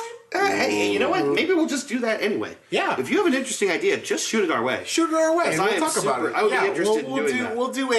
We'll do an episode where none of us is the host and you guys host. And maybe we'll do that. Yeah. You guys be the host. Send it to us at 3@dude.com. 3/@+dude.biz -3 / you be the host.html. No, I wonder what comes up if you type that. Was our Facebook page is Probably blows up. The computer blows up. Our Facebook page is 3 Dude Show, right? If you just type in 3 Dudes Show, all like one word, I think, or on or maybe Facebook. not. Find us. Maybe let us know if you have a topic. We'll do it, and we'll if we find one interesting enough, we'll talk about it, or maybe we'll do a couple, whatever. Fuck it. But in the meanwhile, let's take ourselves a little break to have a nice hot piss. Yeah, or two. It is definitely piss time. Time to have a nice hot time piss. to piss. I've been drinking whiskey since I got here. All right, let's do so it. We're all gonna piss into one toilet bowl at the same time, and then we'll be right back. Making bubbles. Yeah, making bubbles. Crossing streams.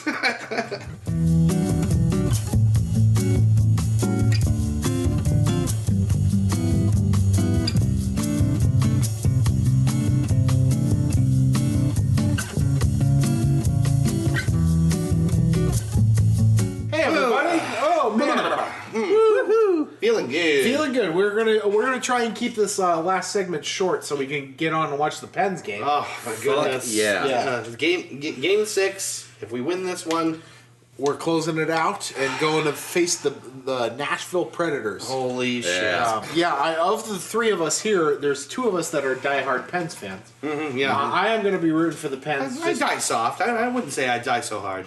I die easily. Die soft. I die easily. Die enough. soft with the Bengals. So that's tonight. Super excited about that. Yeah, we're gonna see how that goes. Yeah, gosh, it'll be good. Could be one of my teams, the Anaheim Ducks, got knocked off last night to the Nashville Predators. So that was crazy to watch. As much as I'd like to see the Preds win, you got to go hometown. So we're gonna be rooting for the Penguins for the Cup because I have a feeling tonight they're gonna close it out.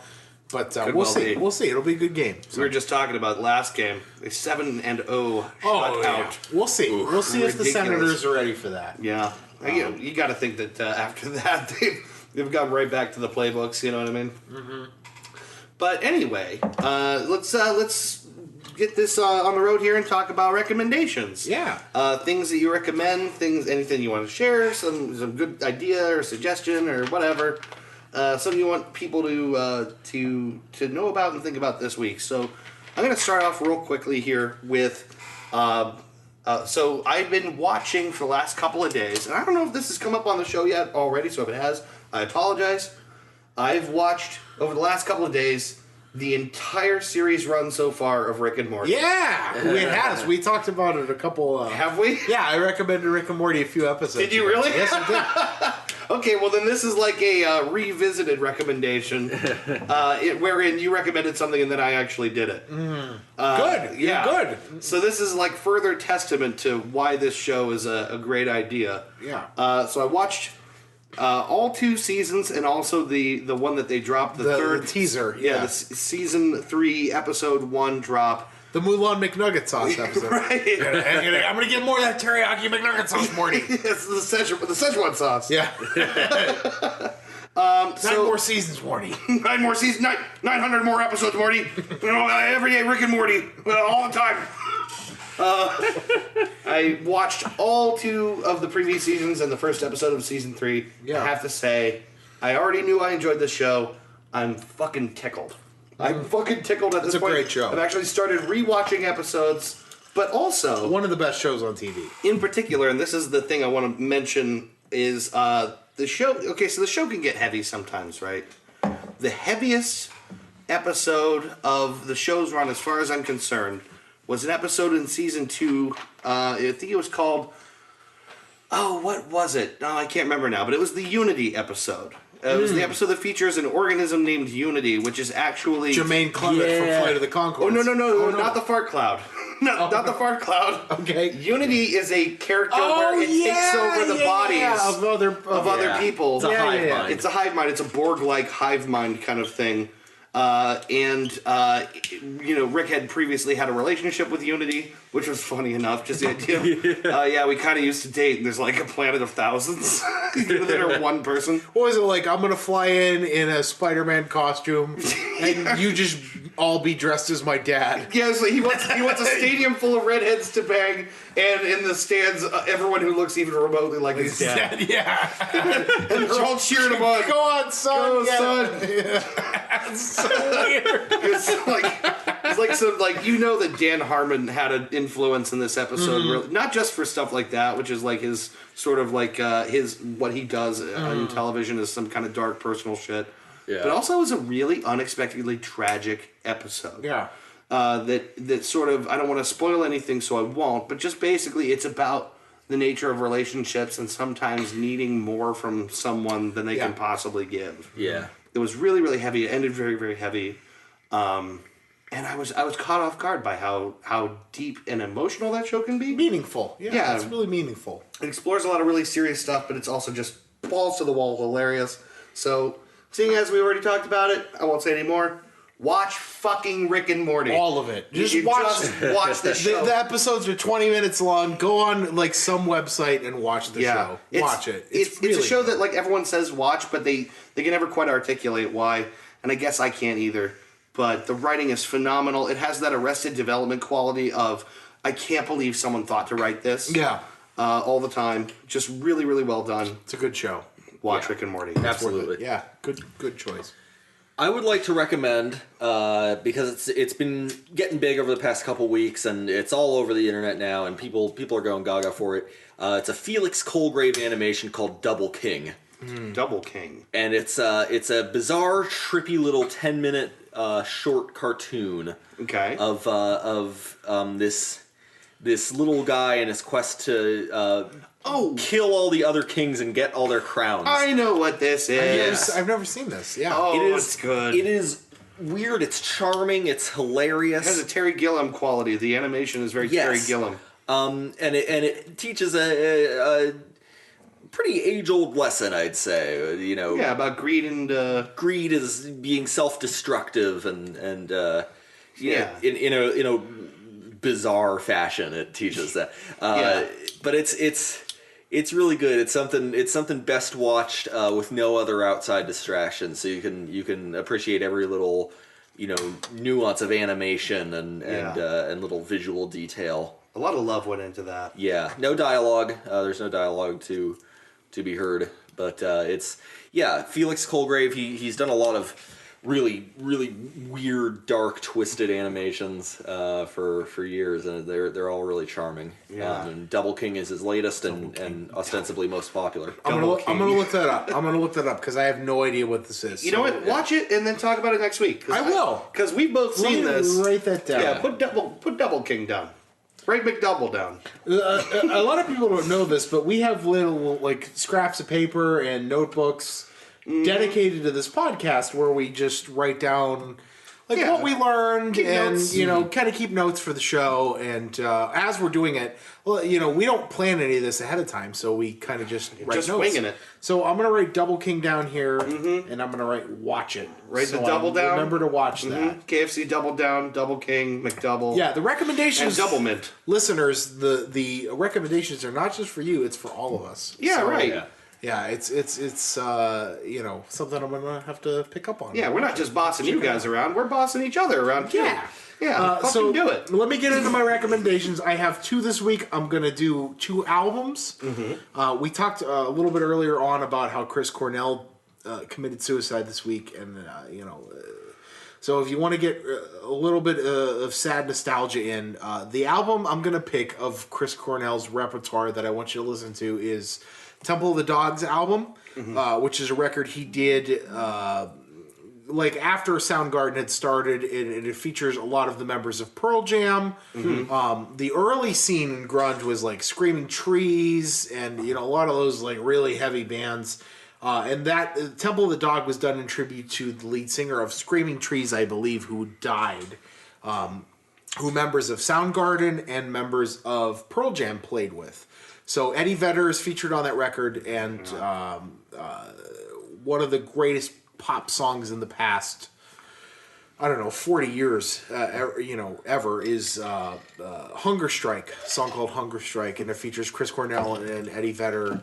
I don't know this one. I'll play it for you. It's a beautiful song. I have it in the car, too. That was my album of the week on Facebook this week. It was the first time in a long time I've done an album that I don't have on vinyl. Right. Listen to Temple of Dogs albums. That they did one record and then that was it. And then recently they got back together and did a tour. And I heard it was really incredible. I didn't get the chance to go see them, but listen to the first Temple of the Dog record from 1991. Nice. Say Hello to Heaven, Hunger Strike. It's really beautiful, and it makes a lot of sense now that Chris Cornell is gone. And to kind of like bring the mood up a little bit, the second album I want to recommend, since I mentioned earlier, I'm drinking the Black Toothed Grin, which was the favorite cocktail of Pantera on tour in the 90s. It tastes delicious. And it tastes really good. So my second recommendation is listening to Pantera's 1992 album called Vulgar Display of Power. Which is like... That's a great title. In particular, Ben, I want you to listen to this album. Okay. Because it's kind of like in that era, post-hair metal, like still kind of in the same vein, but a little heavier kind of record. Yeah. It is a fucking groovy album. It's heavy as shit. Yeah. So it's like everybody knows the song "Walk" by Pantera. Respect. Yeah. Walk. And there's so much cool fucking stuff on that record. Fucking Hostile is on that album. Walk, of course, was one of the greatest solos of heavy metal history. Just listen to the whole thing. Dimebag Darrell, I think we talked about it last week on the show. We talked about him recently. One of the best guitarists ever. And a lot of the riffs and solos on that album. It was 2 weeks ago. It was your music episode. It was the music episode, yeah. So a lot of riffs and solos on that album are just gross. They're just, even if you're not a heavy metal fan, I want everybody who's listening to this podcast to go on YouTube and look up, just type in Walk Solo on YouTube and find videos of Dimebag Darrell playing the solo to Walk, because it's just gross. It's really sickening that somebody can do that on a guitar. But it's a really groovy album, and it's heavy, and it just, if it doesn't get you amped up, I don't know what will, because it's a heavy fucking record. Listen to this record with your balls, is what you're saying. Yeah, and drive in the car when, if you're going to work and it's really early in the morning, put that album. Early in the morning. Okay, in the morning. It happened. Maybe it wasn't changing my Earl, but at least I did it. I was wrong about changing my Earl, but I was right about early in the morning. Early in the morning. Listen to it. Turn it up as loud as you fucking can, and just groove to that album. If that doesn't get you fucking pumped to start the day, I don't know what will. Sick. Temple of the Dog's first album, Vulgar Display of Power. Listen to those two if you want to groove a little bit in your life. Good recommendations. All right, so we're keeping it nice and tight here at the end. So, gentlemen, what did we learn? Go ahead. Did we learn anything? I learned how to keep a drunk from sitting up. There you go. A little finger trick under the nose. Little finger trick. And I learned that if you do plan on getting drunk and getting restrained by medics, the least you could do is be nice to the rest of the bar. Absolutely. Yeah, so that I don't sell your ass up the river. Yes. That's a good advice. Great recommendation. Yeah. Just be peaceful at the bar, because when you need to beat someone's ass, you want them on your side. I learned that, just like last week, Bush was the beer drinking as president that you'd want to be with. Roger Moore is the beer drinking as Bond. Yeah. And that's the guy, of all the Bonds, that would have been the one you wanted to share a beer with the most, because he's a partying Bond, and he's the guy you want to be with. Yeah. I wrote down human meat tie.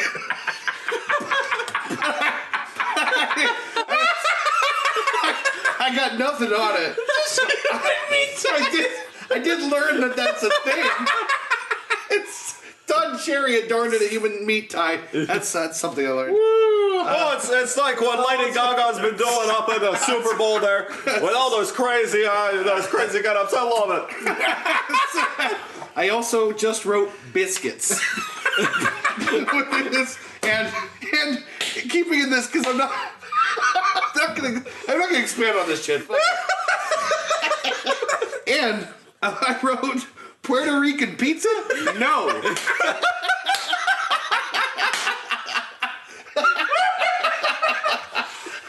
So I didn't really learn anything. I too agree that human meat tie. Yeah. And biscuits. I didn't even try. I agree. Biscuits, I concur. I will cherish that lesson till my dying days and beyond. Like my granddad always said, biscuits. I didn't even try this time. I didn't even try this time. My Uncle Shiloh used to say, human meat tie. I didn't know what he meant by it. He would just say it over and over, rocking back and forth in a corner. Smeared in his own feces. Biscuits! Sure didn't love him. Human meat tie. Human meat tie. Human meat tie! Oh, God. So I didn't learn anything. I learned. It was always nice to see Uncle Shiloh. I learned don't fuck with porcupines. Yeah, right. And I learned that Florida is not the place for lovers. It's certainly not. It's not. It's certainly not. In fact, it sucks. Florida is a great place to learn you want to break up with somebody. I think we got it. I think we Well did done, get it. gentlemen. Yeah. Wow, that was dumb as fuck. Thanks for listening, everybody. We love you. I love you guys very much. I just want to tell you I love you. Oh, good you luck guys with too, that. man. I love you guys too. No, I look forward to this every week, and it's a lot of fun to do. So drop us a line, leave us a comment. We love you guys. This has been fun. Go Pens. And Go Pens. We will see you next week. Yeah. Love you all very much. Thank you. You're going to like the way your human meat tie looks. I guarantee it. Bye-bye.